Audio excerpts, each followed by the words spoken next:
बात है। कविता लिखनी नहीं है आती, चीखे लिखते जाता हूं। देश मेरा जल रहा है, आग लगी है सीने में। हुक्मरान सब व्यस्त दिखे हैं, खून गरीब का पीने में। तो हिंदूवाद या इस्लाम का पक्ष नहीं मैं लाया हूं। घायल भारत चीख रहा है, चीख सुनाने आया हूं। घायल बात है क्या? जिंदाबाद अपूर्व। घायल भारत चीख रहा है, चीख सुनाने आया हूं।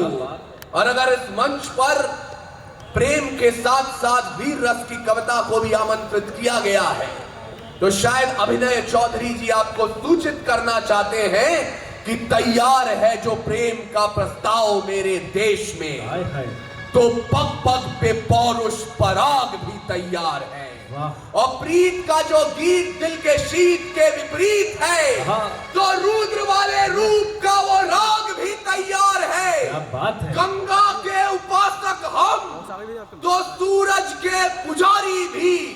निर्मलता है नीर में, जलता भूभाग भी तैयार है। और देख सके तो देखे दुनिया, हिंदुस्तान की आंखों में पानी भी तैयार है और आग भी तैयार। भाई क्या बात है। देख सके भाई कमाल। मेरे सामने है और आग भी। जो ईमान मजमे वाले बैठे हैं, मैं जब आपके चेहरे पर दाढ़ी और सर पर टोपी देख रहा हूं, तो मुझे इतिहास का वो पृष्ठ याद आ रहा है जब भारत के बंटवारे की बात हो रही थी और पाकिस्तान से आवाजें बुलंद होती थी।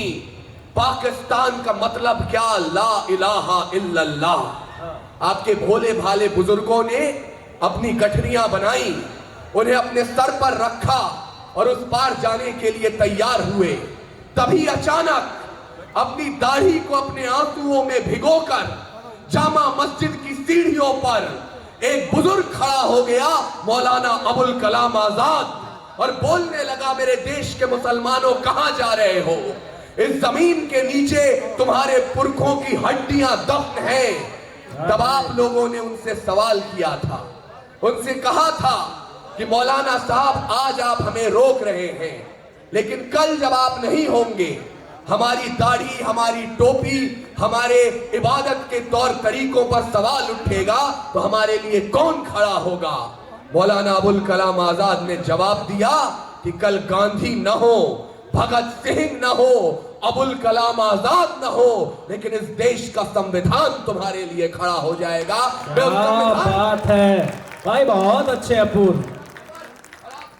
एक बार चाहता हूं मुझे शुरू कर दीजिएगा, क्योंकि यहां पर मेरे सामने जो लोग बैठे हैं, मैं एक छोटा सा भारत देश देख रहा हूं।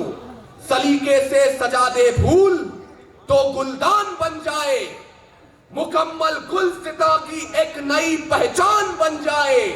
सभी हिंदू मुसलमान सिख ईसाई मिल के बैठे तो ये मुमकिन है आज यहीं पे हिंदुस्तान बन जाए। बनाने के लिए तैयार हैं तो मेरे साथ हो जाइए।